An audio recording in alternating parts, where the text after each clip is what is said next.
KPBS On Demand is supported by UC San Diego's Art Power, presenting cellist Joshua Roman, performing from his album Immunity, alongside music by J.S. Bach and more. Sunday, June 22nd at UC San Diego's Epstein Family Amphitheater. Reserve your tickets at artpower.ucsd.edu.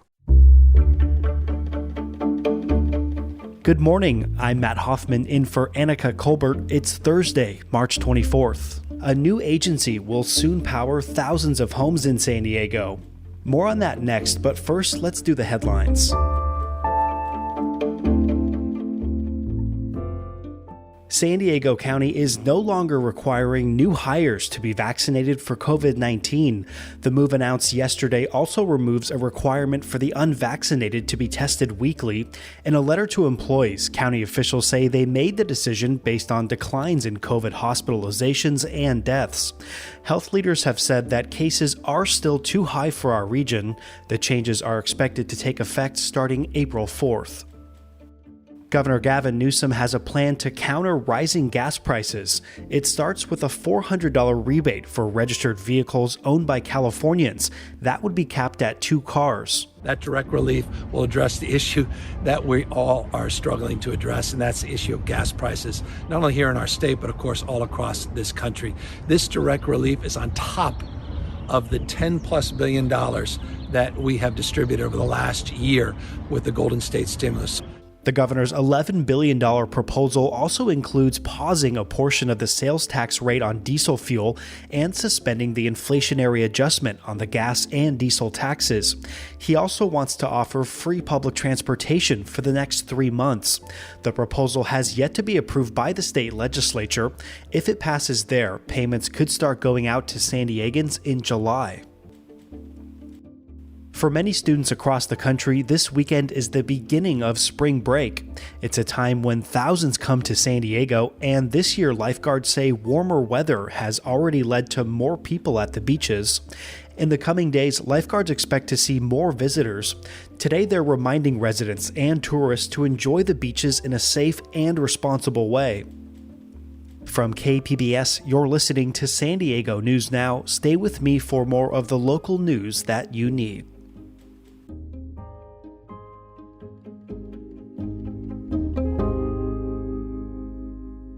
KPBS On Demand is supported by UC San Diego's Art Power, presenting cellist Joshua Roman, performing from his album Immunity, alongside music by J.S. Bach and more. Sunday, June 22nd at UC San Diego's Epstein Family Amphitheater. Reserve your tickets at artpower.ucsd.edu.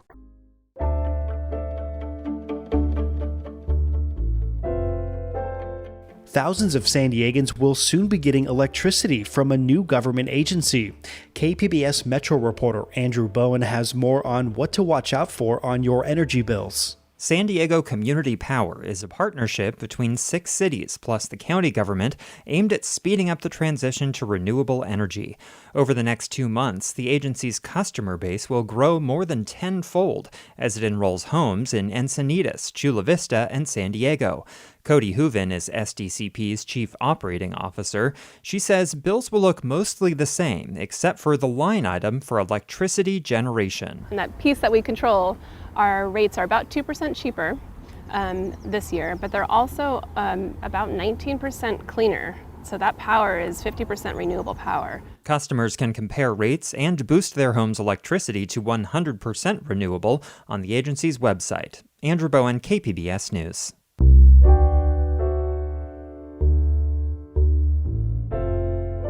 The pandemic has caused a shift at many workplaces, with some employees leaving for other jobs. That includes San Diego law enforcement officers, some of which are saying they're leaving because of COVID mandates. But KPBS reporter Kitty Alvarado says that's not the only reason. Deputy Darnell Calhoun is just starting his shift. He's one of Riverside County Sheriff's Department's new hires. Welcome to Riverside County Sheriff's Department. Appreciate it, man. And while he's just meeting some of his colleagues for the first time, he's no rookie. He comes with 3 years of experience in law enforcement from a department that's considered top-notch, the San Diego Police Department. And I'm glad that I can be here and be a part of the community. Morale feels really good here. Morale in San Diego, it was touch and go. He says he loved his colleagues in San Diego and already knew the city well. Then things started to change. And a lot of people started to leave due to a lot of the vaccination status stuff that I won't really get into. So it took a hard hit on my station. Calhoun is vaccinated himself, but he left SDPD for several reasons, including low morale and an increasing workload. And that, he says, is a problem when you're doing an already dangerous job. You know, you take one call at a time. And yeah, it's rough. That's not something I wish on anyone. Sergeant Jared Wilson is the president of the San Diego Police Officers Association. There is essentially unlimited overtime for officers to work right now, but they're burnt out and we go a lot of positions that are unfilled. He says the force should have 2,000 officers, but they're down to just 1,700 available for patrol, thanks to a combination of factors including retirements and resignations to take other jobs.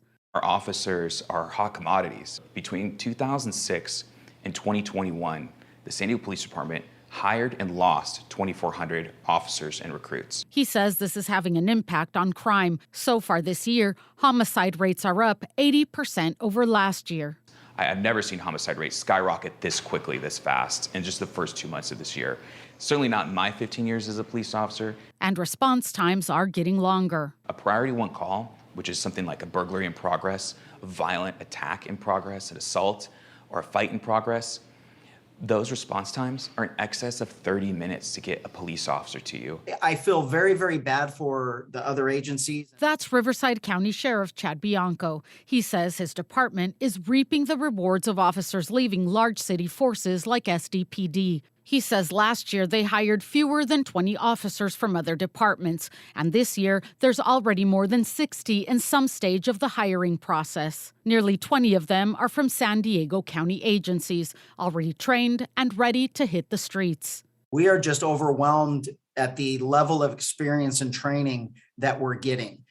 We have SWAT team members, we have canines that are coming over, we have aviation people that are coming over. The Riverside County Sheriff's Department does not mandate vaccines, but Bianco says the background checks are still rigorous and he won't hire officers with a history of disciplinary issues. But so far, the ones applying are as good as they get.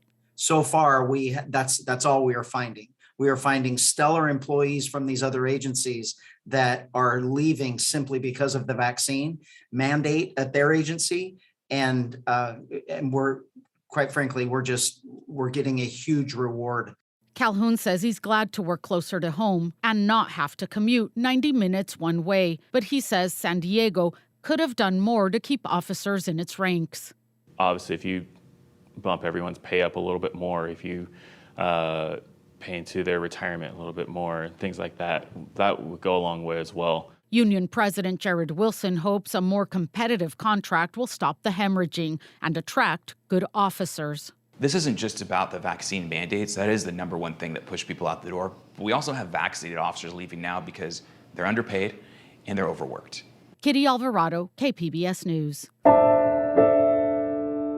9 new miles of carpool lanes are officially open for southbound cars on Interstate 5 in North County. The new lanes stretch from Palomar Airport Road up in Carlsbad to Loma Santa Fe Drive in Solana Beach. Just last month, new lanes were opened on the northbound side. Caltrans Regional Director Alan Cossip says even drivers in the general purpose lanes saw a benefit. We were seeing upwards of 5-minute time savings over those 9 miles compared to a few weeks earlier. More carpool lanes are in the works. Next year, Caltrans plans to open 4 additional miles that will run from Palomar Airport Road to State Route 78. Coming up, one local university is putting scholarship money behind esports competitors. More on that just after the break.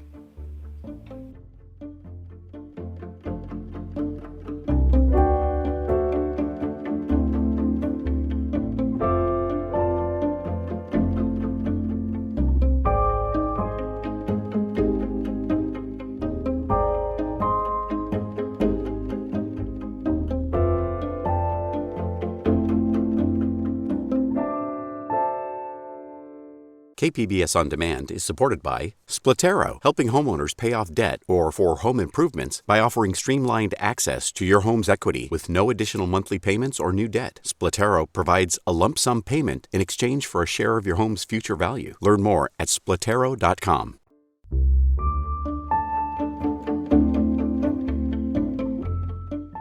It's one of the last remaining large pieces of open land along the I-5 corridor, and now it's being put back into its natural state.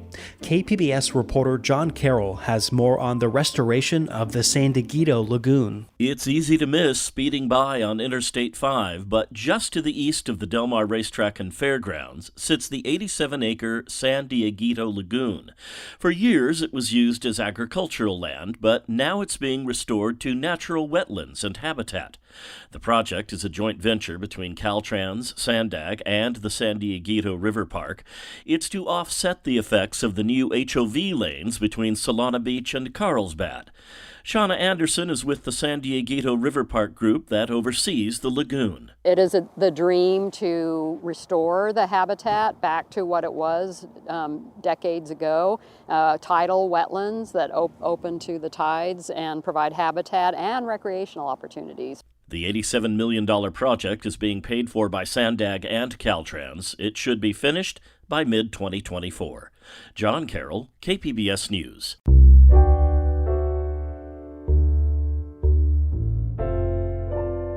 This week's Supreme Court confirmation hearings in Washington have provided history lessons in real time for local students. KPBS education reporter MG Perez got some reaction from local high school seniors. High Tech High International is a public charter school known for its open concept classrooms and open-minded students who are opinionated too. Seniors in a civics class on campus in Liberty Station tuned in to watch Supreme Court nominee Ketanji Brown Jackson make history. 17-year-old Nick No supports her. She is great representing people of color, women, and marginalized communities because of her history with being a public defender. Students listened closely to the types of questions asked of Judge Jackson and the senators who asked them. Many of the High Tech High seniors will be eligible to vote in the next election.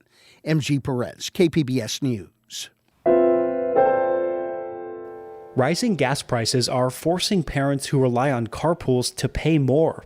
KPBS North County reporter Tanya Thorne says parents with limited school transportation in Oceanside are feeling the increases.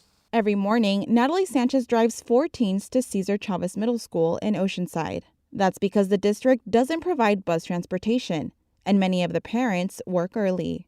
But rising gas prices are forcing some carpoolers to charge families more for rides. I've heard of a family paying up to $400 a month for her children to be carpooled. Sanchez says many families can't afford the higher fee, and their children are left walking several miles to and from school or taking the city bus. But parents with younger children, some that attend different schools, don't have that choice. In a statement, Oceanside School District said they only provide transportation to students in special education services, foster students, or students experiencing homelessness. Tanya Thorne, KPBS News. Playing college sports might not always mean working up a sweat. At UC San Diego, their computer gaming team has a new home on campus and $200,000 in scholarship money. KPBS science and technology reporter Thomas Fudge has more on the growing presence of esports on campus.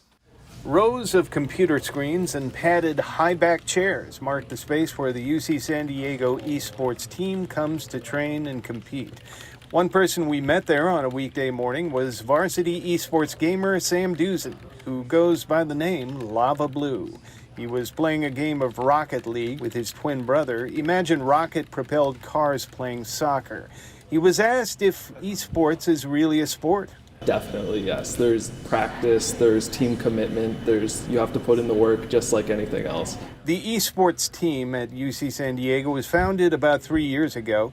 The director of esports, Chris Gribino, says the team has hit a lot of milestones lately, like winning first place in January in the game League of Legends at the University of California Esports Initiative. League of Legends is they call it a MOBA. It's a massive online battle arena.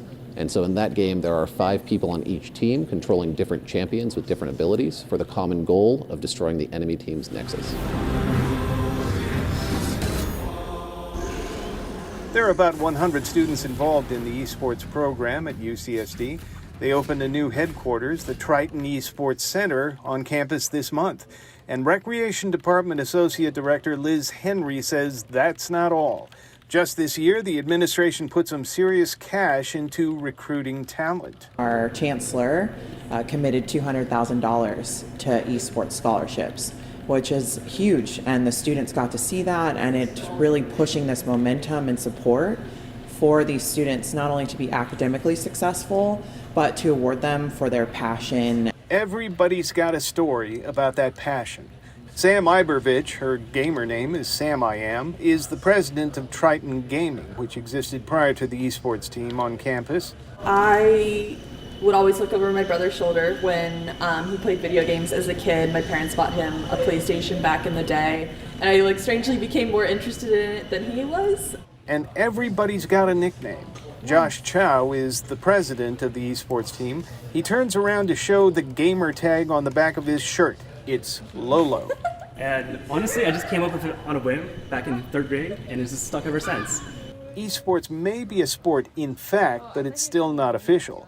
At UCSD, the team is governed by recreation, not the athletic department. In fact, Gribono says the NCAA has shied away from embracing esports for a particular reason. They've decided that with the way that esports is generally played and those types of students that generally come from it, typically speaking, the highest individuals in collegiate esports have already gone pro. In the NCAA, that is actually not allowed to have a professional athlete on your team. You see, esports is a big industry. Last year, revenues exceeded $1 billion, according to esportsresults.com. All this becomes clear when you look at the names of the companies on the wall of the Triton Esports Center that help sponsor the UCSD team. Names like Turtle Beach, Rocket, and Zowie. Chow is a biology major, and he's not a top gamer. Even so, he says his future might be in esports, which, like all industries, relies on a lot of professions. Graphic designers, photographers, but also video producers, even people on the partnership side who talk directly with companies to establish the contracts. Next up, for UCSD Esports, the university will host their annual gaming convention, the Triton Gaming Expo, on May 29th. Thomas Fudge, KPBS News. That's it for the podcast today. As always, you can find more San Diego news online at kpbs.org. I'm Matt Hoffman. Thanks so much for joining us. We're just one day away from Friday. We'll catch you tomorrow.